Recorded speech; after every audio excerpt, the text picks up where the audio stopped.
Okay, hello everybody. Welcome to Korean Atlanta Mentorship.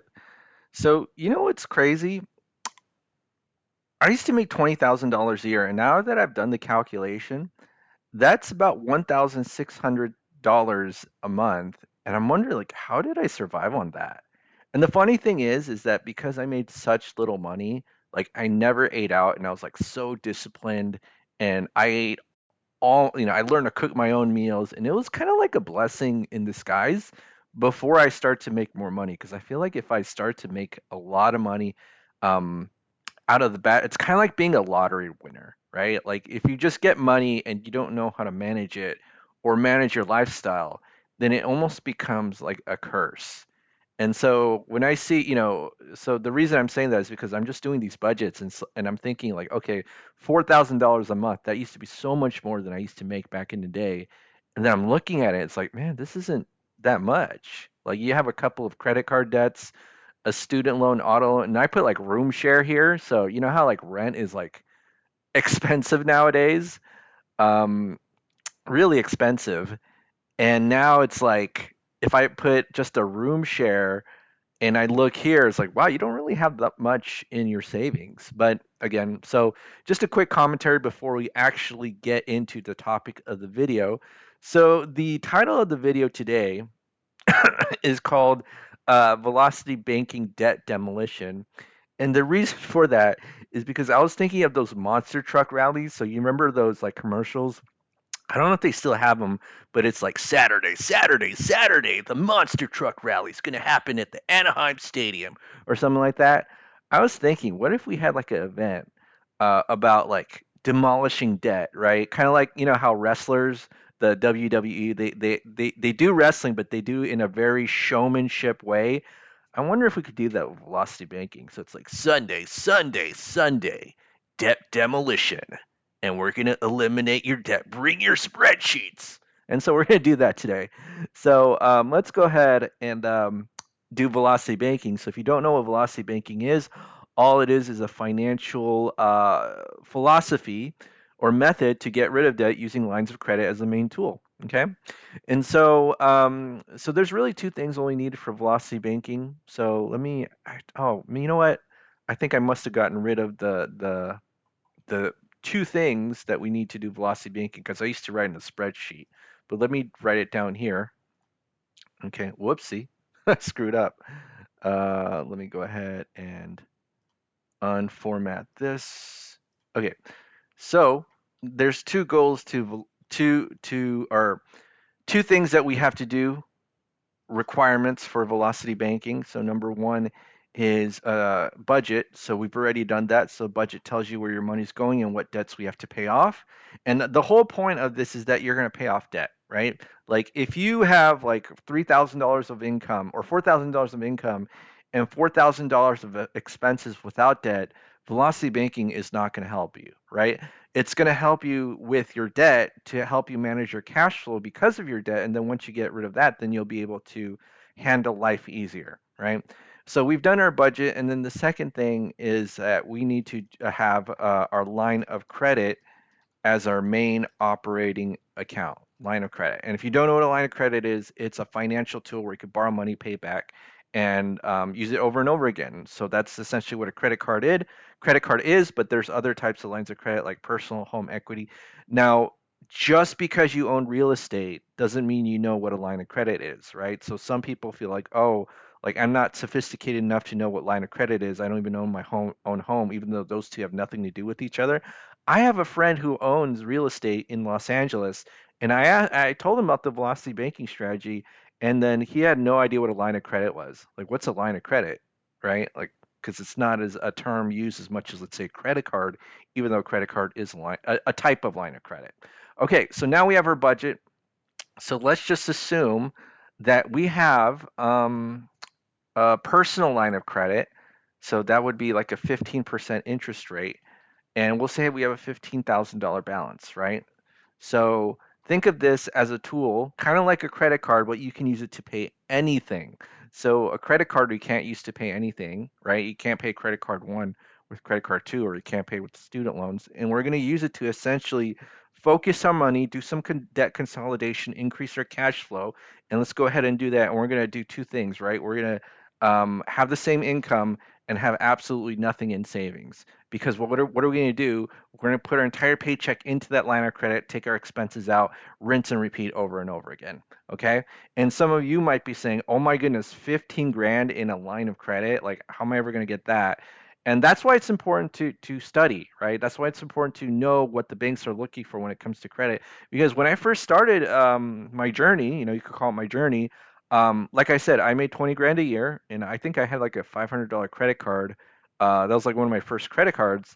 And so right now, I have over $258,000 in limits and lines of credit, right? Like it's crazy, you know?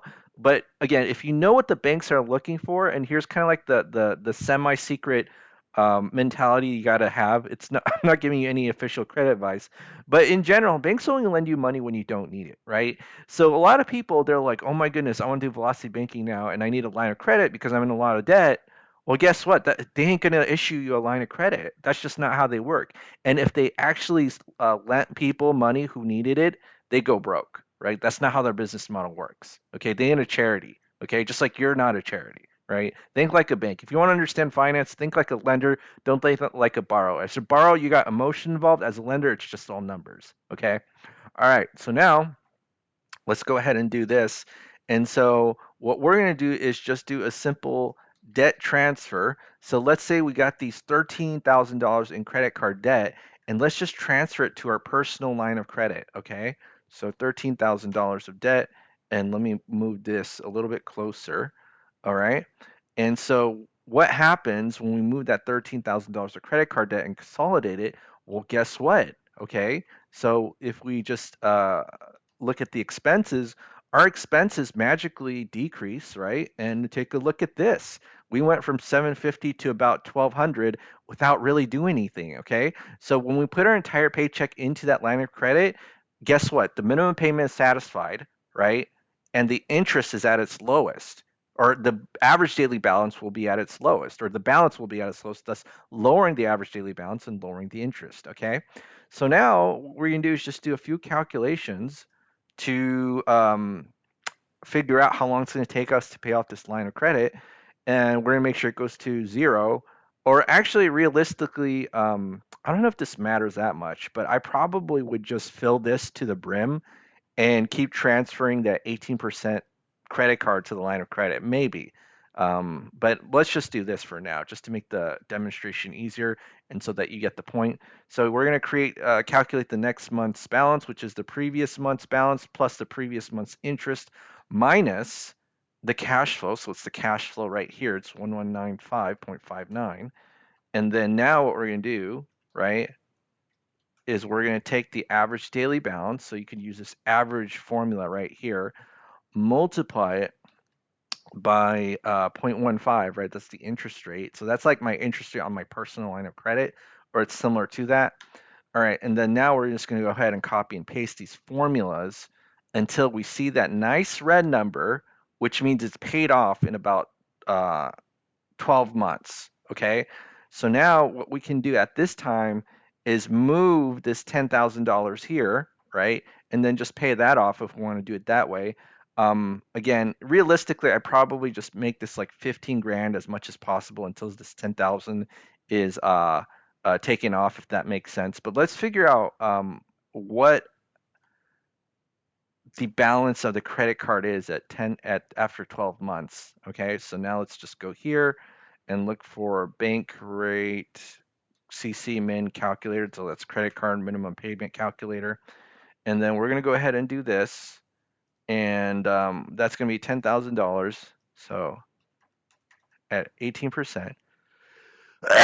bless. Oh, I was going to say bless me, but I guess that's the audience to say from your computer screen. I was gonna say, excuse me. I don't even know. I'm confused. Maybe it's just because I woke up. All right. So now let's go in here and we're gonna go into here, which is 12 months, $10,000 at 18%. So it's gonna be 12 months, and what's our balance right now? So it's gonna be $8,000, right? So now let's go ahead and do this. And here's the other thing too. The tricky thing, if you want to be granular, like these payments would update every single month, but that's a lot of work, and this is for just demonstration purposes only. But your cash flow will minimally increase after every single payment. But let's just do this and make this more dramatic. And what we're going to do is highlight this, and then we're going to add that the rest of the credit card payment there, and then bam, and what's our new cash flow? So this is going to go to zero, right? This payment's going to go to zero, and then this is going to be 1445.59. So 1445.59. All right. So 1445.59. All right. And then, whoopsie. Did I screw up? 144. Whoopsie. 445.59. Okay. Yes. No, I did screwed up again. I'm sorry. So 1445.59. All right, there we go. And then we're just going to copy and paste. And then let's figure it out. So at month 19, right, we paid off this entire credit card. So let's just write our milestones right here. And so we're going to pay off these three credit cards, which is 23K. So just say 23K paid off in about 19 months. Woohoo. Okay. And so now, right, basically we have our student loan, our auto loan, and these are the only two debts that we need to pay off now. So we got to figure out, okay, are we going to focus our attention or energy in that student loan or that auto loan, right? And which debts are we going to try to pay off first? So there's two ways to figure out how to know which debts to pay off. So the debt that fits the lowest balance, highest interest rate, and highest payment, we look at these two. This one has the highest interest rate, but this one has the lowest balance, and then this one has the highest payment. Or you could use the cash flow index model, which is just the balance divided by the payment. So if I do equals the balance, and actually we don't know what the balance is at this time. So at 19 months, we got to figure out the balance. So calculator loan amortization. And then let's take a look right here, 25,000, 25,000. Loan term is 10-year on a student loan, right?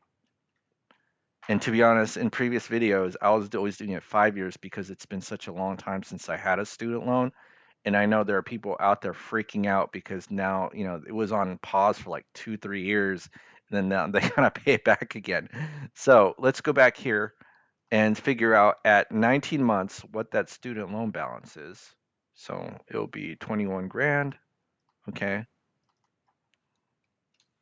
And, maybe we got a car at a cheap interest rate. I've actually seen cars at 0% advertised by the dealership.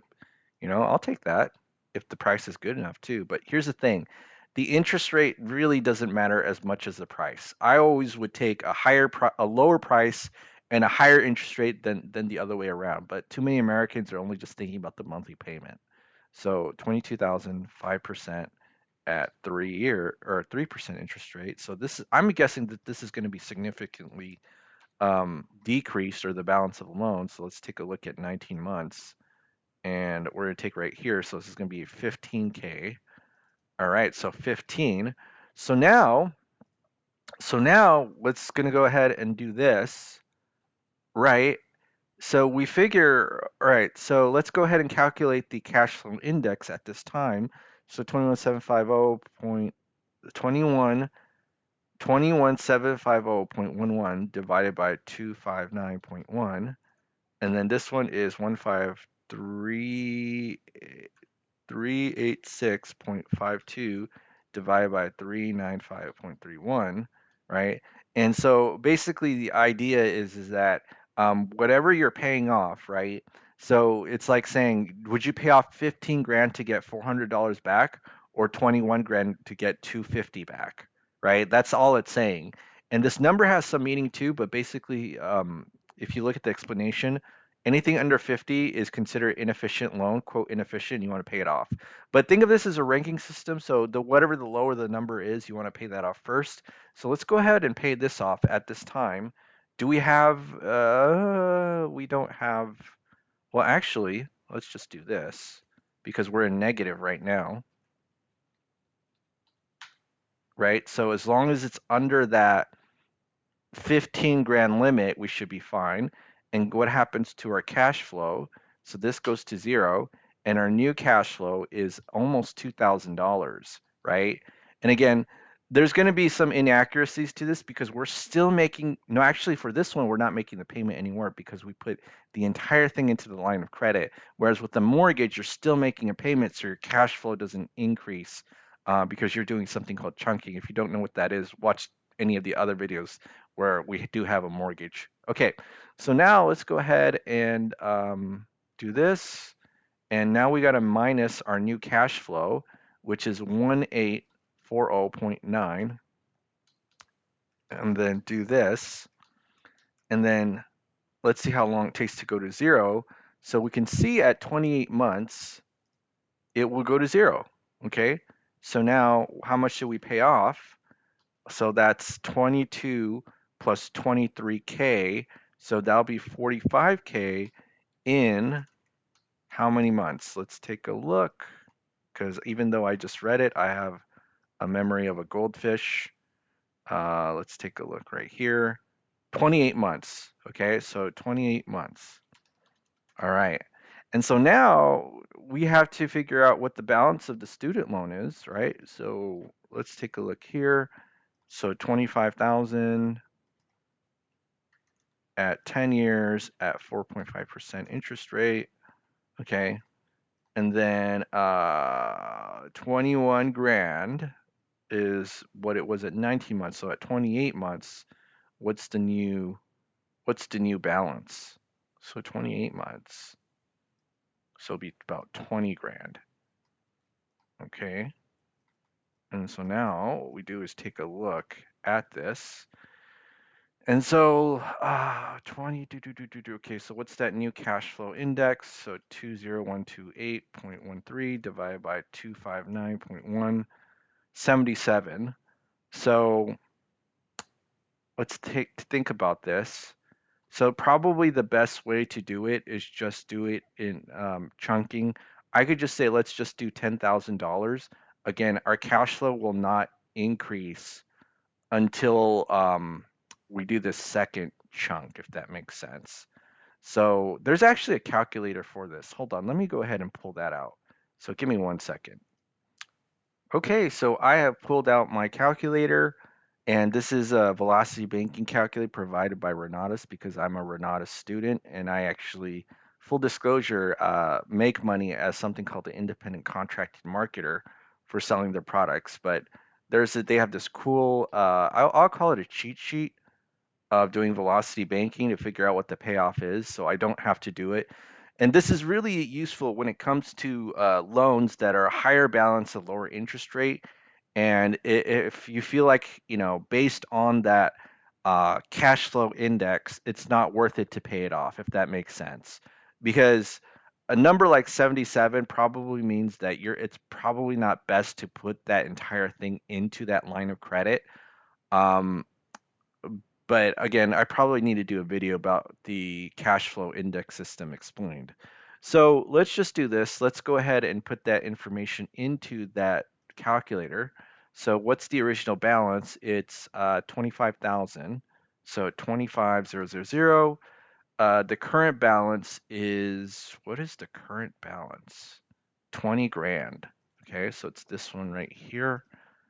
And then interest rate is 3%, 10 years. Wait, is it 3%? No, it's 4.5. 4.5 at 10 years. And what's the payment amount? Is 259.1. So 259.1. Okay. And let's just do or actually, what's our income? So it's $4,000. And our living expenses is everything except for the loan we're trying to pay off. So that'll be 1900. Okay, so 1900. All right, so let's see how long it takes off. Is about zero point 0.9 years. And let's just play with this line of credit figure to see if it makes a big difference. So if I put the entire thing into the line of credit, so 20128.13, you'll see that's a lot more interest than if we just do it in not the entire thing. So let's just do 10,000, 827. Let's do 5000, 618, 4000, right? So just do it the amount of your paycheck, which is really what I think I recommend in other videos too. If you're dealing with like a higher, what's it called? High balance, low interest rate loan, right? So that's only one scenario where I could actually say it might be worth it just to put the extra cash into the loan, right? But at the same time, most people wouldn't do that because when you put the extra cash into the loan directly, you've lost your liquidity, right? And you can't call the loan company back and say, hey, can you give me my money back? You can't do that. But another thing too is that if you do it in the line of credit, right? You're going to prevent something called segregation of income. And this is why I say, like, this is why most six-figure people are broke. And this is why, as a six-figure person myself, literally not a millionaire yet. I don't know if you ever used to listen to Adam Carolla back in the day, but he had this like ongoing joke about how he was literally a millionaire. But literally not a millionaire yet. But um, if you know, back to my point about being six figures, if you're six figures and you're broke, it's because when you create an extra payment that segregates your income, thus kind of incentivizing you to make minimum payments over time. Now, one extra payment is not going to be like the end of the world, right? So I'm not going to be like super dramatic, say like this is like the end of the world if you just have an extra payment and use a credit card as a backup. But I don't use a credit card as a backup. I would just use my line of credit as a main tool to prevent segregation of income. So back to my point here, it's going to take zero point 0.9 years to pay this off. So zero point 0.9 years, and then how much is zero point 0.9? I don't even know. So equals zero point 0.9 times 12. That's about 10 months. So that's going to be about 38 months. And how long is it going to take to? So what is the total payoff? That's gonna be 70K and 38 months, right? So the goal is to pay off 70K of debt as someone who makes about 4 grand net a month. Okay, so now we got to go ahead and highlight this because this is our end goal, 70K in about 38 months. And how much is about 38 months? 38 divided by 12. So about 3 years. So it's pretty exciting, right? I mean, again, not in the best situation because we probably need to make more income in order to kind of be at the best possible situation. And I've been in the situation where I'm doing like room shares. You know what I mean? Like it's not that fun because people cramp your style and you can't do whatever you want. You ever like try to use a kitchen and a room share? People always be complaining. You know what I'm saying? All right, well, that's it for today. So this is, I guess we demolished 70K of debt in about a little bit over 3 years. So pretty exciting, right? All right. Well, if you have any questions, leave a or anything you want to add, leave a comment below. Other than that, if you're interested in joining a group and learning about not only velocity banking but financial literacy and real estate investing, go ahead and click the Google form link below. Have a great day, everybody, and we will speak next time.